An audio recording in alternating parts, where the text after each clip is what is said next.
আসসালামু মামু। ওয়ালাইকুম সালাম মামা। কি অবস্থা মামু? ক্ষেতের এই অবস্থা কেরেতে? খেতে বাবা রে অবস্থা করে তো কইতেই না, কাউন দিলাম, ফুয়ে ধরছে, ফুয়ের ওষুধ দিলাম। আপনি তো সারাদিন এই যে ক্ষেত কাজ জুই কাজ জয় বাবা, গাছ গুছ হয়েছে এখন, কাজ জয় তো তুলতারতাছি না। তুলবেন কি মামুর তো কিছু এই আবদার সাবদার তাহে। আমার আবদার বাবা, কি আবদার লাগবো কইন, অত ডাক্তার দেয়। ও দাদু, তোমারে বিচাইতাছে, তোমারে বিচাই হয় না। বাইর যাও, আইতাছি বাইর যাও, আইতাছি বুঝছো, তোমার জামাই বিচাইছি। হ্যাঁ আচ্ছা পরে দে তো দেখে শেষ করেছি, এখন দেউন এটা কি করন যা, এটা চিকিৎসা করণ যাইব। ওষুধ দিন। হ্যাঁ, তবে আপনারা খাদ্য নি চিকিৎসাটা করণ যেত না। কার জন্য জিজ্ঞাসা, কার জন্য বন্ধ দিতাম, টুকটাক গাছ গুছা করে কি ধরতাম না।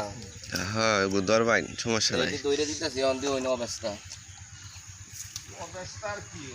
অবস্থা সমস্যা নাই, চিকিৎসা আপনার ক্ষেত ভালো হইব।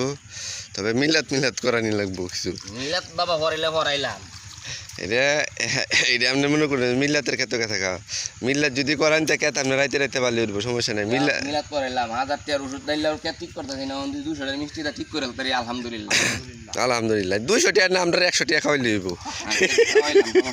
কি ব্যবস্থা করবেন করুন, তো দান ইনশাল্লাহ এই চিকিৎসা আপনার নিরিবিলি দেওয়া লাগবে, এটা ভিডিওর মাধ্যমে কোন যেত না।